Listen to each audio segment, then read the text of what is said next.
Radhe Radhe. JEE mains के PYQ में जो है आज हम लोग कैपेसिटर का 2022 का जून सेशन के क्वेश्चंस को देखेंगे आज, ठीक है। तो सभी लोग अपना स्टार्ट करें, देखिएगा, ठीक है बच्चों। ये है आपका जो है, आप टेलीग्राम चैनल से जुड़ सकते हैं सेशन के पीडीएफ वगैरह के लिए। आप हमारे चैनल से जुड़े रहिए। डाउनलोड ऐप भी आप लोग जो है वो डाउनलोड कर सकते हैं, वहाँ पे भी आपको बहुत सारी चीज़ें मिल जाएंगी बच्चों, ठीक है। चलिए तो पेन पेपर ले लीजिए और सॉल्विंग स्टार्ट करते हैं बच्चों। आज का हमारा पहला क्वेश्चन है, इसको ध्यान से देखिए। Two metallic plates from a parallel plate capacitor. The distance between the plates is d. A metal sheet of thickness d by 2 and of area equal to area of each plate is introduced between the plates. ठीक है। What will be the ratio of the new capacitance to the original capacitance of the capacitor? ठीक बात है बच्चों। क्या बोल रहा है हमसे कि एक पैरेलल प्लेट कैपेसिटर है। थोड़ा सा ध्यान से देखिएगा। क्या है बच्चों, हमारे पास एक पैरेलल प्लेट कैपेसिटर है, ठीक बात है, ठीक है। अब इसके अंदर बच्चों एक डाइलेक्ट्रिक जो है वो पहला plate capacitor distance between the plates is D, ठीक है। इसके बीच की डिस्टेंस हमको डी दी हुई है बच्चों। और मेटल सीट ऑफ थिकनेस, एक मेटल सीट जो है बच्चों, मेटल सीट ध्यान रखिएगा क्या चीज़ इंट्रोड्यूस हो रही है, मेटल सीट, ठीक है। तो मेटल सीट अगर आप देखेंगे इसको, तो ये मेटल सीट एक इंट्रोड्यूस हो रही है बच्चों इस प्लेट के बीच में, जरा गौर करिएगा। एक मेटल सीट जो है वो हम लोग इसके बीच में इंट्रोड्यूस करते हैं बच्चों, ठीक है। इसकी जो थिकनेस दे रहा है वो दे रहा है बच्चों डी बाई टू, हाँ या ना। इसकी थिकनेस दे रहा है हमें, देखिए यहाँ पे D by two. And area equal area है, तो मान लेते हैं कि एरिया ए होगा, दोनों का थिकनेस ए दिया हुआ, ठीक है। यहाँ तक तो सबको क्लियर है। अच्छा, अगर मेटल प्लेट है बच्चों तो के इसके लिए इनफाइनाइट हो जाती है, के इसके लिए डायलेक्ट्रिक कांस्टेंट इनफाइनाइट हो जाती है, हाँ या ना। लेकिन फिर भी आप लोगों ने इसका डायरेक्ट फार्मूला पढ़ा है बच्चों, सी नॉट। सी नॉट का मतलब एयर में कैपेसिटेंस क्या होगा बच्चों, A epsilon naught upon D, equation number 1। सी जब मेटल लगा दिया हमने सी एम, तो कितना हो जाएगा, ए एप्सिलॉन नॉट अपॉन, एक बार सोचने वाली बात है, फार्मूला होता है सिंपली डी बाई टी। इतना ही फार्मूला होता है बच्चों, आपने पढ़ा हो तो। मेटल शीट के लिए, कंडक्टर के लिए, जब आप कंडक्टर इंसर्ट करते हैं, मेटल प्लेट का मतलब क्या हुआ, कंडक्टर। या फिर आप अगर पूरा फार्मूला ही लिख लें, जो डायलेक्ट्रिक वाला आप लिखते हैं, तो के इनफाइनाइट होता है, तो ये वाला पार्ट आपका जीरो हो जाएगा। तो फिर भी आपका फार्मूला क्या बचेगा, ए epsilon naught upon D minus T, हाँ या ना। तो A epsilon naught upon D, और टी की वैल्यू कितनी है, डी बाई टू। ये बचेगा ए epsilon naught upon D by two. कितना हो जाएगा बच्चों, डी बाई टू, यानी आप ये कह सकते हैं कि two epsilon naught upon D. कितना हो जाएगा बच्चों, two epsilon naught upon D, ठीक। आपसे रेशियो पूछा है, तो आप ध्यान से देखिए जरा यहाँ से, सी एम इक्वल टू, ये टू टाइम्स क्या है, सी नॉट नहीं दिख रहा है इक्वेशन 1 से, देखिए एयर फील्ड कैपेसिटर की तरह इसकी कैपेसिटी दिख रही है, हाँ या ना। तो यहाँ से आपसे जो पूछा है C M upon C naught, तो क्या 2/1 हो जाएगा, यानी इसका ये ऑप्शन करेक्ट हो जाएगा, हाँ या ना। सबको क्लियर इतनी बात, ठीक है बच्चों। नेक्स्ट क्वेश्चन पे चलते हैं। नेक्स्ट क्वेश्चन है, two capacitors having capacitance C1 and C2 respectively are connected as shown in figure. Initially, capacitor C1 is charged to a potential difference V volt by a battery, ठीक है। चलिए circuit को बनाने की कोशिश करते हैं बच्चों। हमारे पास एक ऐसे है कैपेसिटर, एक बीच में हमारे पास एक स्विच है, हाँ या ना, ठीक है बच्चों। यहाँ से हमारे लिए स्विच हो जा रही है, ठीक है, ठीक है बच्चों। चलिए इसको नेक्स्ट क्वेश्चन को देखते हैं बच्चों। Two capacitors having capacitance C1 and C2 are respectively. इस सर्किट डायग्राम को पहले बना लेते हैं बच्चों। ये आपका C1 हो गया, और ये आपका एक स्विच है, यहाँ से ऐसे था, ठीक है। और एक दूसरा कैपेसिटर है बच्चों C2, ठीक बात है। इन दोनों को हमने क्या कर दिया, कनेक्ट कर दिया, ठीक है। जब आपने इनको कनेक्ट कर दिया बच्चों, तो ये ऐसे हो गया, ये आपका C1 है, आपका C2 है, स्विच ऐसा। इस केस में अगर मान लीजिए C1 है और ये प्लस माइनस, तो इसका पोटेंशियल अभी जो होगा वो V था, हमसे बोला इसने, देखिए C1 is charge to a potential difference V, तो C1 का चार्ज पोटेंशियल कितना है V, and the charge capacitor C1 is now connected to uncharge capacitor C2 by closing the switches. यानी कि अब बच्चों क्या होगा कि दोनों जो ये कैपेसिटर है इनको आपने ऐड कर दिया, इनको आपने कनेक्ट कर दिया, तो यहाँ से स्विच जो है क्लोज हो गया, तो कैपेसिटी तो C1 और C2 ही रहेगी। अब पोटेंशियल क्या हो जाएगा, V/2, ठीक है। अब मैंने कहा कि अब V0 और V0 हो गई, सेम पोटेंशियल हो जाएगी।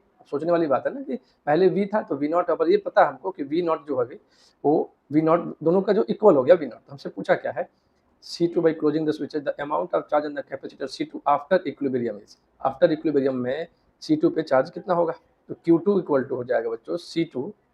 अब देखिए आपके पूछा क्या है और आपको हमको करना क्या है, तो Q2 इक्वल टू हो जाएगा C2 into we, Q2 equal to हो जाएगा C2 इंटू वी, और V की जगह कितना है यहाँ पे V0।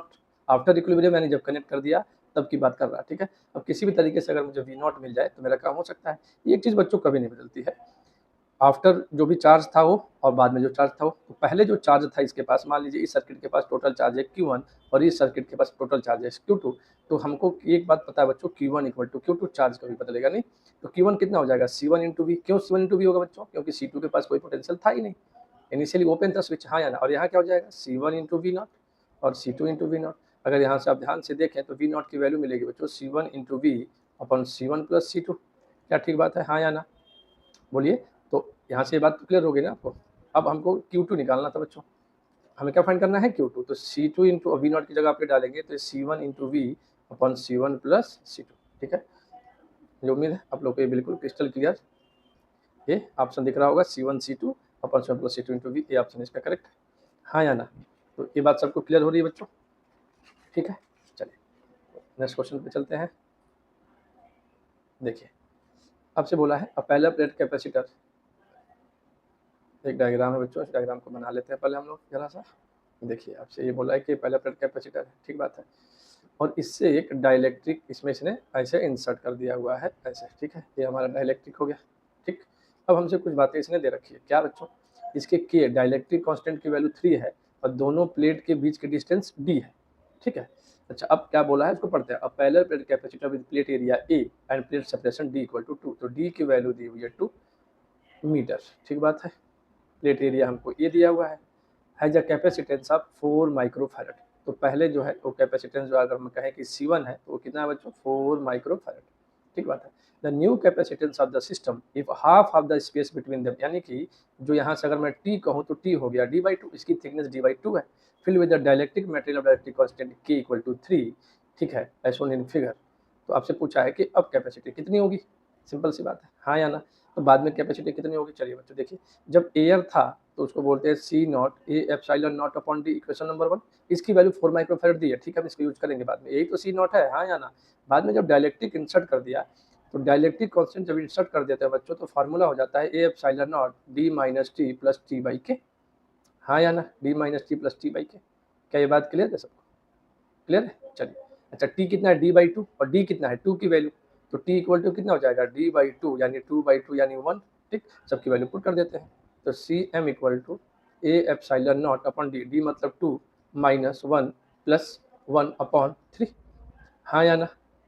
बोलिए। अच्छा जी, ये 4 के बराबर है, ए एप्सिलॉन नॉट अपॉन डी, ये आपको किसके इक्वल है? 4 के बराबर है, हाँ या ना?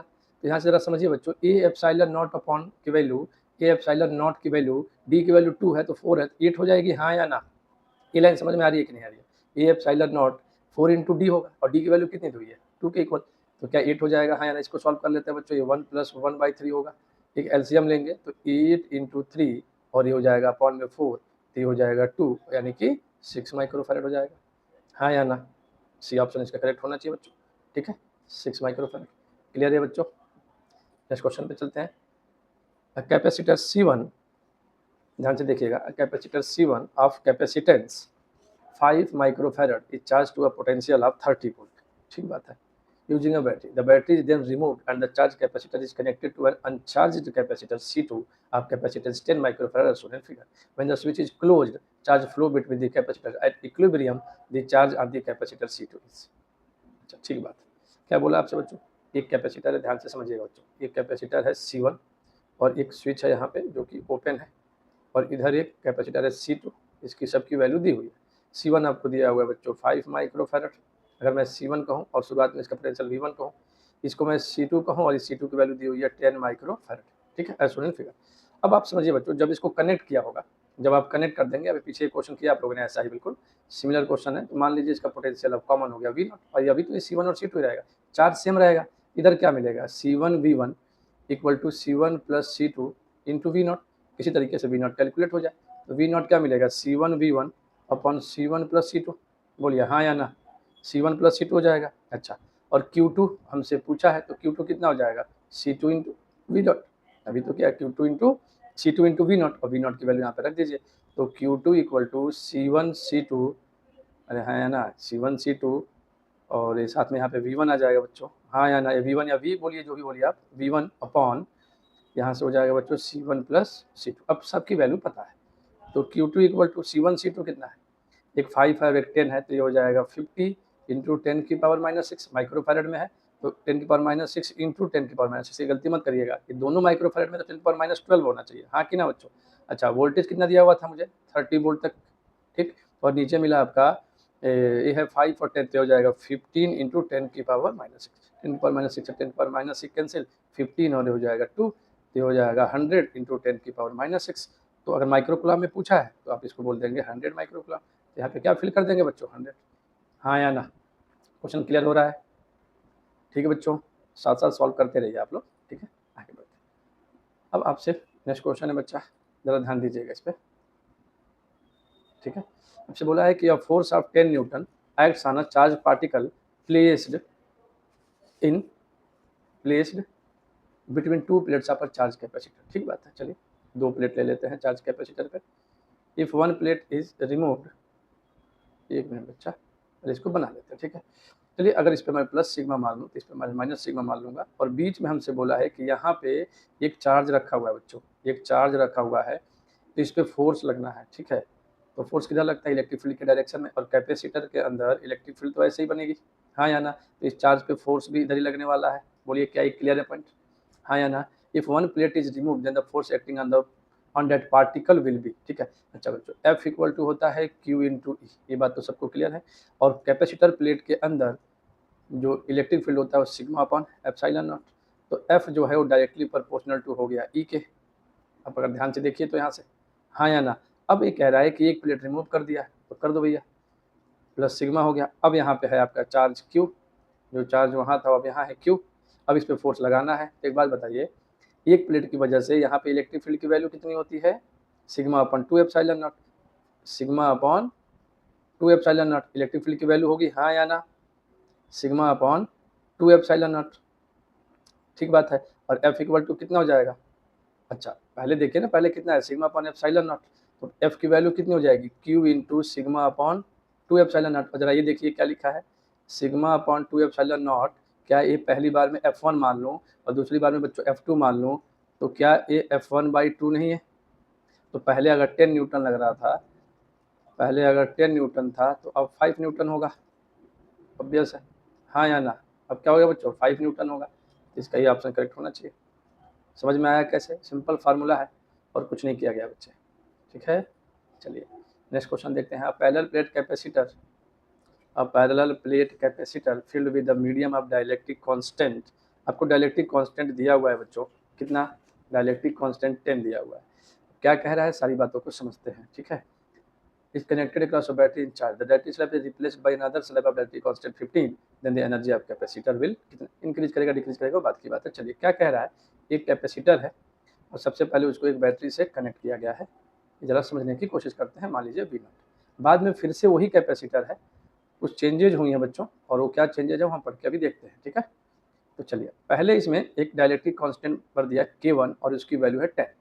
बाद में जो इसमें डायलेक्ट्रिक कांस्टेंट फिल किया उसको हमने कहा K2 और उसकी वैल्यू उसने की है 15। वो ये कहना चाह रहा है कि पहले जो एनर्जी थी, बाद में जो एनर्जी थी, वो कितना परसेंट बढ़ेगी घटेगी, वो बात की बात है। तो चलिए U इक्वल टू आपने पढ़ा है बच्चों हाफ CV², ठीक है, हाँ या ना। तो और C की वैल्यू होती है KC0। तो देखिए पहले वो U1 अगर मान लो, इस केस में एनर्जी जो मैं मान लूँ बच्चों, तो होता है हाफ K1CV0², हाँ या ना। और U फाइनल अगर मैं मान लूँ, चलिए इसको U इनिशियल और इसको U फाइनल लेके ही चलते हैं बच्चों।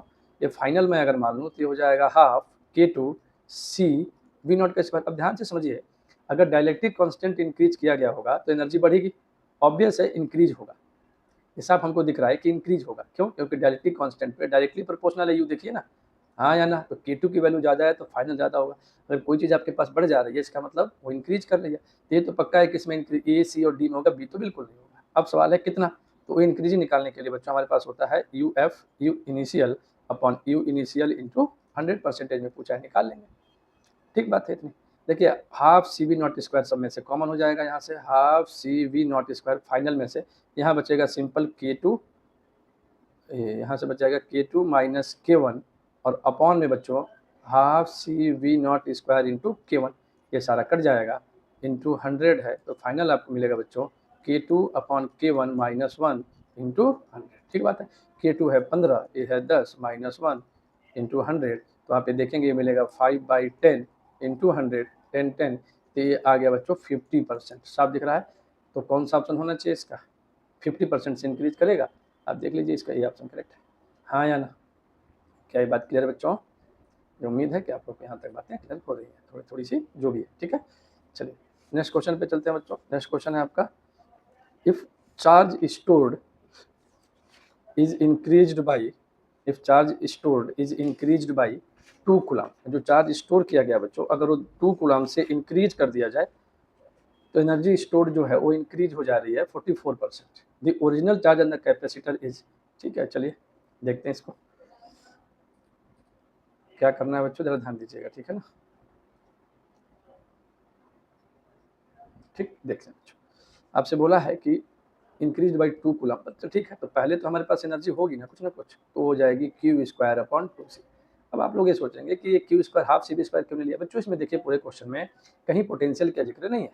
अगर पोटेंशियल के बारे में कोई बात नहीं कही जा रही है, सारी बातें चार्ज और कैपेसिटी को लेकर कही जा रही है, तो ये भी तो फार्मूला था मेरे पास एनर्जी का, तो क्यू स्क्वायर अपॉन 2c मैंने ले लिया। फाइनली वो क्या कहना चाह रहा है? फाइनली ये कह रहा है कि जो भी कैपेसिटी है, जो भी चार्ज है, वो 2 कूलम से इंक्रीज कर दिया गया, 2 कूलम से इंक्रीज कर दिया गया, ये हो जाएगा Q प्लस 2 का होल स्क्वायर अपॉन 2c। हाँ या ना?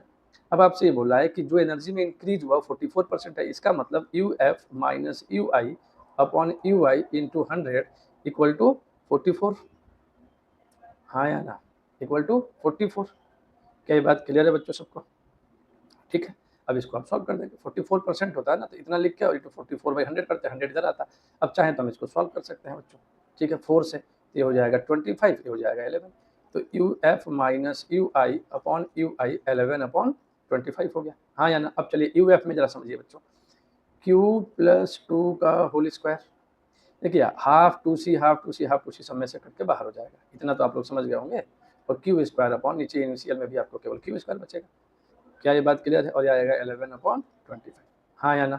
ठीक है बच्चों, अब इसको सॉल्व करना है आपको, इसको सॉल्व करके प्रॉपर एक को ले आना था। देखिएगा 11 क्यू स्क्वायर और ये मिल जाएगा 25 और ये क्यू प्लस 2 का होल स्क्वायर, जब 25 देखेंगे आप तो ये देखिए क्या मिला, क्यू प्लस 2 का होल स्क्वायर और माइनस है बच्चों क्यू स्क्वायर। जरा समझिए बच्चों, 11 क्यू स्क्वायर 25 क्यू प्लस 2 का whole square minus 25 Q square, इसको इधर लेके आप आ जाएंगे तो ये आपका हो जाएगा बच्चों 25 plus 11 36 Q square equal to 25 Q plus 2 का होल स्क्वायर। क्या यहाँ तक बात समझ में आ रही है सबको?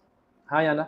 अब स्क्वायरिंग बहुत, अगर स्क्वायर रूट ले ले बच्चों तो ये हो जाएगा 6q equal to 5q plus 2। बोलिए हाँ या ना? तो 6q इक्वल टू 5q और प्लस का 10, तो इसको आप इधर लाएंगे तो ये हो जाएगा q इक्वल टू 10 और 10 कूलम। सारी बातें किस में रखी थी आपने? 10 कूलम, तो q की वैल्यू कितनी हो जाएगी? 10 कूलम। अब एक यहाँ पे और बात है बच्चों, जब आप लोग सॉल्व करने जाएंगे तो कई बार सबसे पहली बार स्टूडेंट यहाँ पे क्या करेगा, इस q प्लस 2 के होल स्क्वायर को ओपन कर देगा। बच्चों जब इसको ओपन कर दोगे तो आप एक कॉम्प्लिकेटेड क्वाड्रेटिक में फंस जाएंगे, फिर उसके मिडिल टर्म में टाइम कंज्यूमिंग हो जाएगा वो। ठीक है, तो उससे बचने के लिए अच्छा एक डाउट यहाँ पे और है कि जब हमने स्क्वायर रूट लिया तो इसको प्लस माइनस भी तो लिख सकते थे आप, तो चलिए प्लस 6 क्यों लिया? अगर माइनस 6 क्यों लिया हमने बच्चों, अगर माइनस 6 क्यों ले लिया, इधर प्लस माइनस ले सकते हो ना आप, एक बार प्लस लेके सॉल्व कर दिया मैंने। अगर माइनस 6 क्यों लिया आपने, जरा समझिएगा बात को, तो ये हो जाएगा 5q और प्लस का 10, तो इसको इधर लाओगे तो माइनस 11q इक्वल टू 10, तो q इक्वल टू माइनस 10/11। ठीक, अब ऑप्शन के हिसाब से आप देख सकते हैं इसको क्लियर नहीं किया गया है। ठीक, तो ये वाला हमारा नहीं होगा, ये वाला हम ले लेंगे, हमें ऑप्शन में वो दिख रहा है। ठीक है, एक्चुअली चार्ज नेगेटिव पॉजिटिव तो होते हैं प्लेट पे ना। ठीक है, तो हमारा 10 कूलम वाला इसका ऑप्शन करेक्ट हो जाएगा।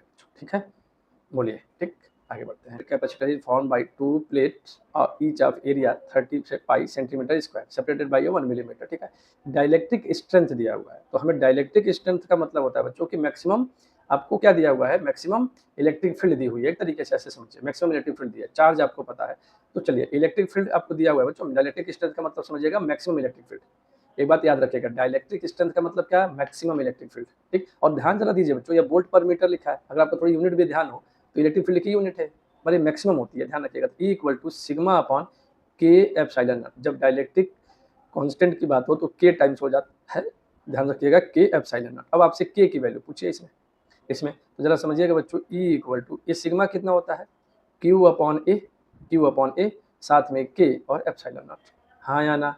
अब यहाँ से आपको के की वैल्यू पूछी है, तो के की वैल्यू हो गई Q अपॉन के, इधर ले गए आप, इधर ले आ दीजिए E A एप्सिलॉन नॉट।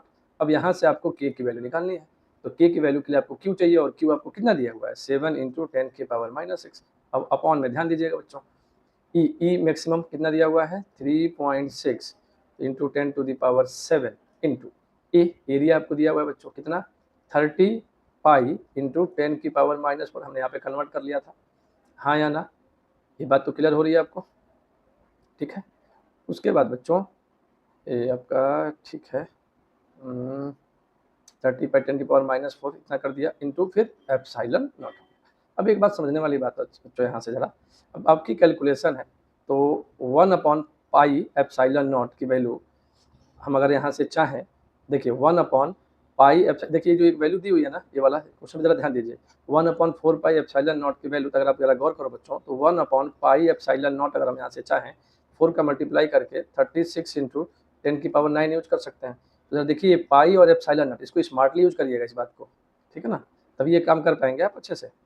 ठीक, तो अब जैसे ही इसको कैलकुलेट करेंगे आप, ये देखिएगा बच्चों यहाँ से, तो के आपको मिल जाएगा 7 × 10⁻⁻6 अपॉन 3.6 × 10⁻7।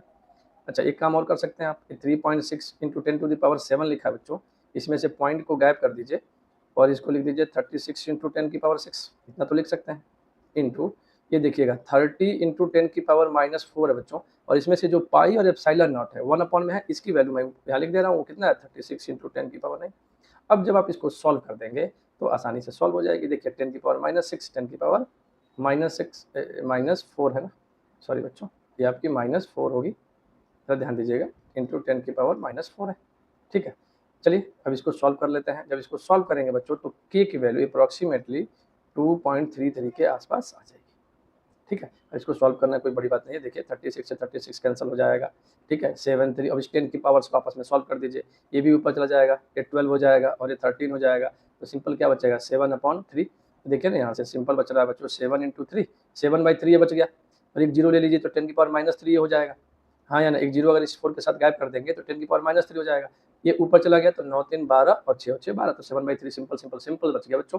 अब इसको जब डिवाइड करेंगे तो ये 3.2 पॉइंट कट करेंगे ना इसको तो 2.33 आ जाएगा, सिंपल सी बात है, 7/3 बच गया, हाँ या ना, ये कैलकुलेशन थोड़ा ध्यान रखिएगा। ठीक है बच्चों, यहाँ तक सबको क्लियर हो रही है बात, हाँ या ना? ठीक है, चलिए नेक्स्ट क्वेश्चन पे चलते हैं बच्चों।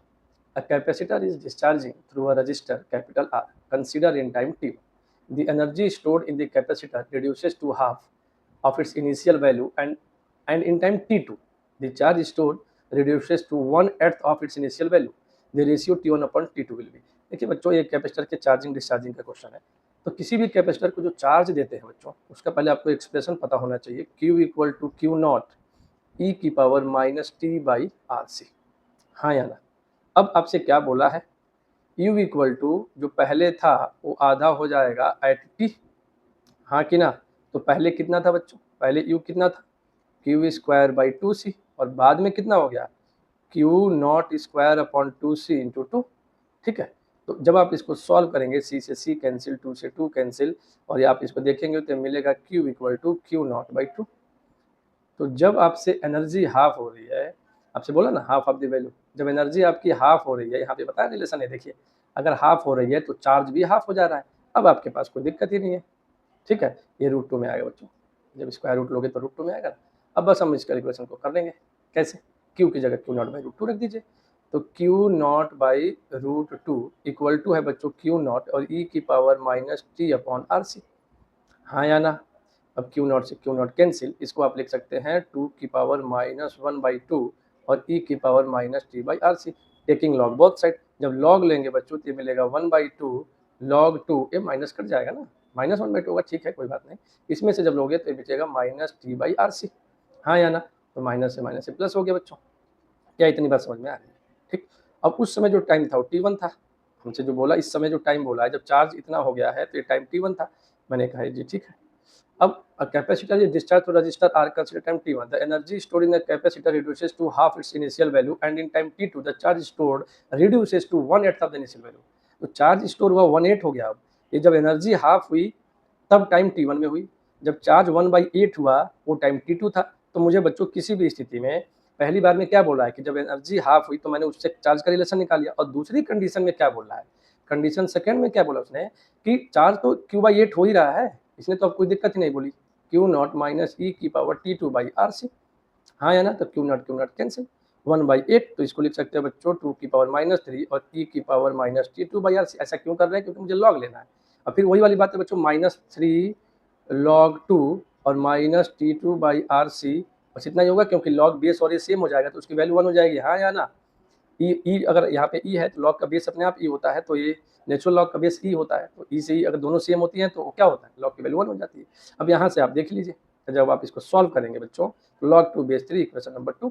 अब आपको क्या चाहिए, T1/T2, हाँ कि ना, T1/T2। तो चलिए आप इक्वेशन 1 और 2 को डिवाइड कर दीजिए, तो T1/RC/T2/RC equal to 1/2 log 2/3 log 2, ठीक है, हाँ या ना। ठीक, देखिए RC कैंसिल, log 2 कैंसिल, तो T1/T2 साफ दिख रहा है बच्चों 1/6, ठीक है, डी ऑप्शन करेक्ट होना चाहिए इसका, ठीक है, हाँ या ना। तो ये टाइम के क्वेश्चंस को आप ऐसे कर सकते हैं कैपेसिटर में। पहले पूछता था सवाल, अब तो रिसेंटली कहीं नहीं दिख रहा है, लेकिन फिर भी आ जाना चाहिए आपको ये बात। क्लियर बच्चों, चलिए नेक्स्ट क्वेश्चन पे देखते हैं। नेक्स्ट क्वेश्चन में क्या बोला बच्चे हमसे, नेक्स्ट क्वेश्चन में क्या बोल रहा है हमसे, जरा गौर कीजिएगा।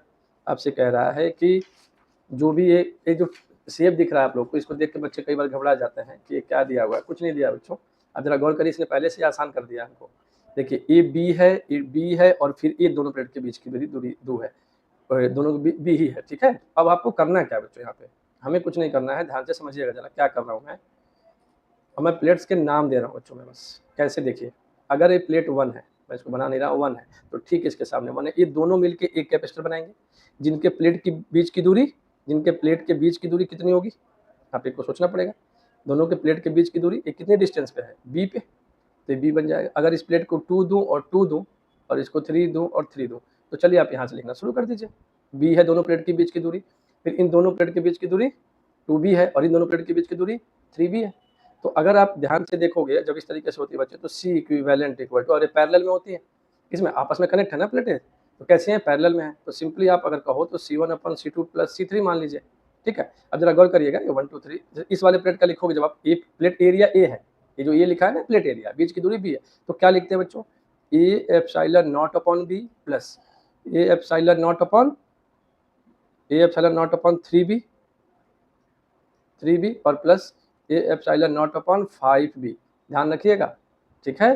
तो ये चीज़ आपके समझ में आ जानी चाहिए बच्चों। अगर आप बैटरी को कनेक्ट कर दोगे, तो यहाँ से आप चाहो तो इस बैटरी को यहाँ पे कनेक्ट कर लो, हाँ या ना, आप इस प्लेट से इस बैटरी को कनेक्ट कर लो, क्लियर है। अब इसको आपको सॉल्व कर देना है, क्या, A epsilon naught upon B common ले लीजिए, 1 प्लस 1/3 प्लस 1/5, ठीक है। देखिए 1 2 3 4 5, इस ए और इस ए के बीच की दूरी कितनी होगी, देखिए 1 2b 3b 4b 5b, इसलिए 5 लिया। इसके भी देखिए, इसके और इसके बीच की दूरी देखिए b 3b, और इसके बीच की दूरी b, इसलिए 3b आया, एक पे 5b आया, एक भी। अब इसको सॉल्व जब आप कर दोगे बच्चों, तो A epsilon naught upon B ये आ जाएगा 23/15। तो जरा ध्यान से समझिए, इसमें क्या बोला इसने, A epsilon naught upon B 15, X की वैल्यू पूछा है, तो एक्स की वैल्यू कितनी हो जाएगी 23, सिंपल। ये समझ में आ रहा है ना। देखिए मेरे लिए पहला कैपेसिटर कौन सा है, मैं आपको डिसाइड कर दे रहा हूँ ना, कभी कंफ्यूज हो जाओ आप। मेरे लिए बच्चों पहला कैपेसिटर जो है वो ए है, दूसरा कैपेसिटर मेरे लिए ए वाला है, ये जो दिख रहा है आपको, ठीक है, और तीसरा कैपेसिटर मेरे लिए बच्चों ए वाला है, ठीक है कि नहीं। अब जरा यहाँ से यहाँ तक पहुँचो, कैसे पहुँचोगे, B1 2b 3b 4b 5b, तो यहाँ से यहाँ तक ये 5b होगी ना, इस प्लेट से इस प्लेट की दूरी, तो इसलिए मैंने C3 के लिए देखो क्या लिया है 5b, इसके लिए क्या लिया 3b, इसके लिए क्या लिया 2b, इसके लिए क्या लिया b लिया, ठीक है।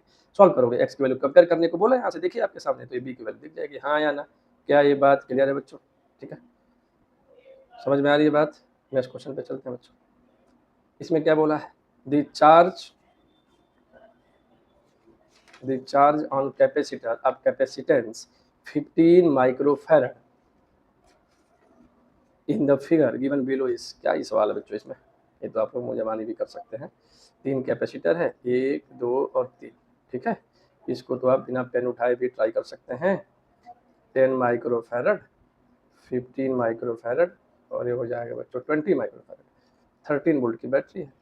तीनों किस में है, सीरीज में, तो सीरीज में है तो 1/C इक्विवेलेंट 1/10 1/15 1/20, एलसीएम कितना आ जाएगा 60, तो 6 + 4 + 3 13/60 हो गया, हाँ कि ना, 1/C इक्विवेलेंट। तो C इक्विवेलेंट कितना हो जाएगा 60/13 माइक्रोफैराड। क्लियर है। अब आपको चार्ज चाहिए, सीरीज में है तो चार्ज सेम होता है, Q = CV। तो 60/13 × 30, 13 से 13 कैंसिल, तो Q = कितना आ जाएगा 60 माइक्रोकुलम, हाँ या ना, 60 माइक्रोकुलम। ये आपसे तो बस जस्ट बिगिनर टाइप क्वेश्चन है बच्चों ये वाला। चलो ये क्वेश्चन थोड़ा सा ट्रिकी है बच्चों, इसमें बच्चों को ना कई बार दिक्कत हो ही जाती है, ठीक है, कई हो जाती है, समझिएगा। ये सबको ना पैरेलल में नजर आने लगता है आप लोगों को कि ये पैरेलल में ही है। बच्चों ध्यान से देखिए आप अगर, तो ये वाला पॉइंट जो है, इस वाला पॉइंट, ठीक है, और इस वाले पॉइंट का पोटेंशियल सेम है, ये क्योंकि एक वायर से कनेक्ट है, ठीक है, यहाँ तक के पोटेंशियल सेम है, कुछ बीच में नहीं आ रहा है, ठीक है। तो दो कैपेसिटर जो है उसमें क्या हो जाएंगी, हमारे काम की नहीं रहेंगी, ठीक है। तो अब अगर इसको मैं बनाऊं बच्चों तो जरा समझिएगा, ए होगा और एक मेरे लिए, सॉरी जरा ध्यान दीजिएगा बच्चों, एक ए हो जाएगा और इसके बाद बच्चों मेरे लिए एक 8 माइक्रोफैराड का बचेगा, एक 8 माइक्रोफैराड का बचेगा, एक 8 माइक्रोफैराड का बचेगा, ठीक है। और यहाँ से एक मेरे लिए एक अलग बचेगा बी वाला, ये वाला है जो 8 माइक्रोफैराड का है, ठीक है। अब चूंकि सब 8 ही दिया है तो आपको जल्दी समझ में नहीं आ पाती है बात, पर ये ध्यान रखिएगा, ये शॉर्ट सर्किट हो गया, मतलब कि सेम पोटेंशियल पे है, तो ये दो कैपेसिटर हमारे काम के नहीं रह जाएंगे बच्चों।